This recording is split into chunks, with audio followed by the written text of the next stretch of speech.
ఇదిగో అమ్మా. దేవుడా, ఇప్పుడే కాదు ఎప్పటికీ నేను తన కంట పడకుండా చూడు స్వామి. జాను, ఎక్కడున్నావు?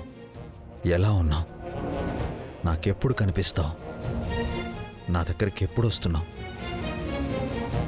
నీకోసం గుడికొచ్చాను, ఇంకెక్కడికైనా వస్తాను, ఇంకెంత దూరమైనా వస్తాను. నేను నా దగ్గరికి తెచ్చేసుకుంటాను.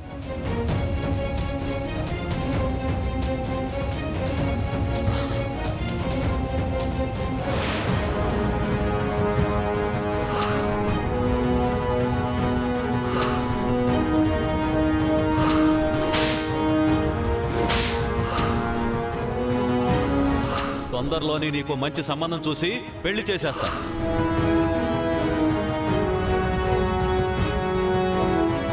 Kanishka, Neelima, what a surprise!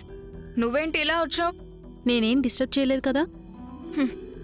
Already పెద్ద డిస్టర్బెన్స్ లోనే ఉన్నానులే కానీ ఏంటి ఎప్పుడూ లేంది ఇలా ఫోన్ కూడా చేయకుండా మా ఇంటికి వచ్చావు? ఏం చెప్పమంటావు కనిష్క? ఆ ఇంటికి చిన్న కోడలు అవలేక నువ్వెంత క్షోభ పడుతున్నావో, ఆ ఇంట్లో పెద్ద కోడలిగా ఉండి నేను కూడా అంతే నరకం అనుభవిస్తున్నాను.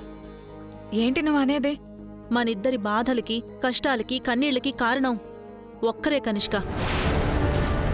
ఏ తులసి వల్ల నువ్వా ఇంటికి దూరమయ్యావో అదే తులసి వల్ల నాకా ఇంట్లో గౌరవం, మర్యాద లేకుండా పోయాయి. అది కడుపు తెచ్చుకుందని నన్ను తక్కువ చేసి మాట్లాడారు. అది పిల్లల్ని కాపాడి టీవీలో వచ్చాక నాకసలు ఆ ఇంట్లో విలువే ఇవ్వట్లేదు. రేపది ఎమ్మెల్యే కూడా అయిపోతే నన్ను ఆ ఇంట్లో పని మనిషిని చేసేలా ఉన్నారు. తులసి మనిద్దరికీ ఉమ్మడి శత్రు కనిష్క. మొదట్లో అది కనిపిస్తేనే ఇంట్లో అందరూ ఒక బొంత పరుగును చూసినట్టు కంపరంగా ఫీల్ అయ్యేవారు. అలాంటిది అది ఒక్కొక్కరిని మాయ చేస్తూ బుట్టలో వేసుకుంటోంది. ముందు సిద్ధుని పడేసింది, తర్వాత అత్తయ్యని మార్చేసింది, ఆ తర్వాత మావయ్యని మార్చేసింది. ఇక రేపు ఆ ముసల్ది నీలాంబరి కూడా దాని మాయలో పడిపోతే గనక నా సంగతి పక్కన పెట్టు, ఎలాగోలా నెట్టుకొస్తాను. కానీ నీ పరిస్థితి ఆలోచిస్తే నాకు జాలేస్తోంది. నువ్వేం చేసినా ఇప్పుడే చేయాలి. నువ్వు చెప్పేది అర్థమవుతుంది. ఏదో ఒకటి చేయాలి, కానీ ఏం చేయాలన్నది అర్థం కావట్లేదు. నువ్వెలాగోలా ఆ ఇంట్లో అడుగు పెట్టావంటే చాలు, అక్కడ నా ఫుల్ సపోర్ట్ నీకే ఉంటుంది. నేనిది చెప్పాలనే వచ్చాను. వస్తాను. కానీ నీ పరిస్థితి ఆలోచిస్తే నాకు జాలేస్తోంది. అది ఎమ్మెల్యే అయిపోయిందంటే నువ్వు ఆ ఇంట్లో కాలు కూడా పెట్టలేవు. అమ్మో, అలాగే జరిగిందంటే నా జీవితం నాశనం అయిపోతుంది. సిద్ధుని ఎప్పటికీ పెళ్లి చేసుకోలేను. ఎస్, అక్కడ నా ఫుల్ సపోర్ట్ నీకే ఉంటుంది. ఇవాళ్ళే తేల్చేస్తాను.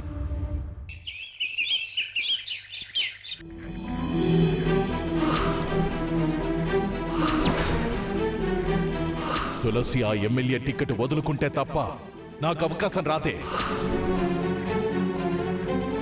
అత్తయ్య పిలిచారంట.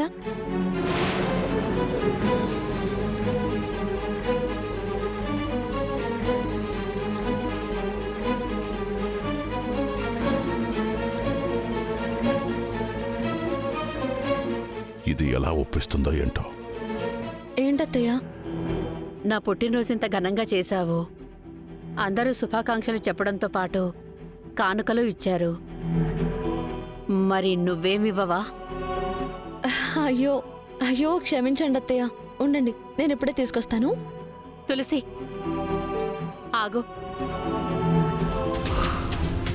కానుక నీకు నచ్చింది కాదు, నేనడిగింది ఇవ్వాలి.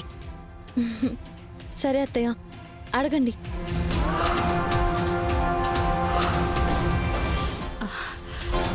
ఏదడిగినా ఇస్తావా?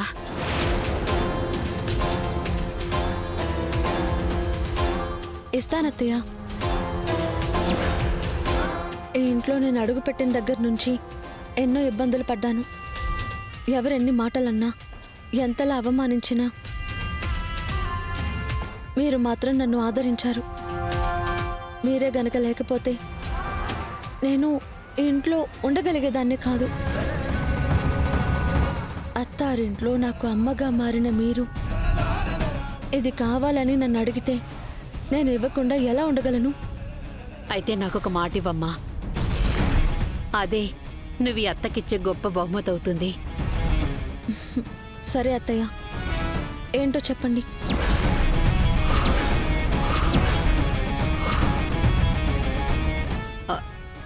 నువ్వు వచ్చే ఎలక్షన్స్లో పోటీ చేయకూడదు.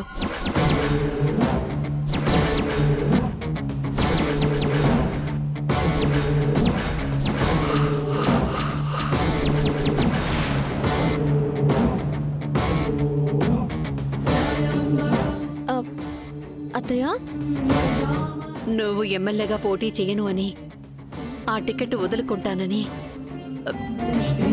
నాకు మాటివ్వమ్మా.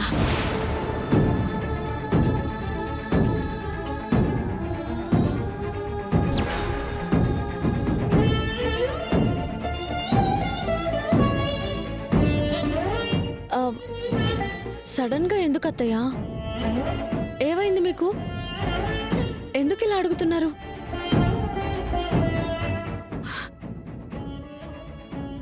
సడన్గా ఏం కాదమ్మా, సమయం కోసం చూస్తున్నాను అంతే. రాజకీయాలనేవి ఇంట్లో మగవాళ్ళకి సంబంధించిన విషయం. వాళ్ళని కాదని మనం ఇందులోకి దిగితే అది నలుగురిలో వాళ్ళని అవమానించినట్టే అవుతుంది. నీ వల్ల మావయ్యకి గాని సిద్ధుకి గాని ఎలాంటి తలవంపులు రాకూడదని నిన్ను తప్పుకోమంటున్నాను.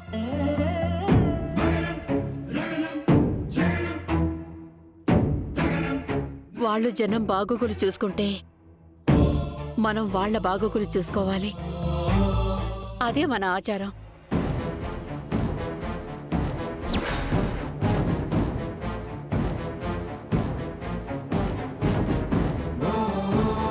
కానీ మావయ్య కదా నన్ను పాలిటిక్స్లోకి రావాల్సిందిగా ఒప్పించి ఎమ్మెల్యేగా గెలవాలని చెప్పారు. నిజమేనమ్మా, కోడల్ని ఎమ్మెల్యేగా చూసుకోవాలనుకోవటం మావయ్యగా ఆయన గొప్పతనం. కానీ మీ మావయ్య 40 సంవత్సరాలుగా రాజకీయాల్లో ఉన్నారు. ప్రజల కోసం ఎన్నో కష్టాలు పడ్డారు. ఎప్పటికైనా ఎమ్మెల్యేగా గెలిచి మంత్రి అవ్వాలన్నదే ఆయన జీవిత ఆశయం. అది ఆయన ఆశయం మాత్రమే కాదు, తల్లిగా బామ్మగారి కల, భార్యగా నా ఆశ, ఈ కుటుంబం కోరిక కూడా. అలాంటిది ఆయనకి రావాల్సిన టికెట్టు నీకొచ్చింది. నీకొచ్చిన ఆ ఎమ్మెల్యే టికెట్ నువ్వు వదులుకుంటేనే ఈసారి ఎమ్మెల్యేగా ఆయన గెలుస్తారు. కాబట్టి చిన్నదానివైనా సరే చేతులెత్తి మొక్కుతున్నాను. అత్తయ్య, దయచేసి నువ్వు పోటీ నుంచి తప్పుకోమ్మా. మీరు ఇంతలా అడగాల అత్తయ్య? మీరు ఆదేశిస్తే చాలు.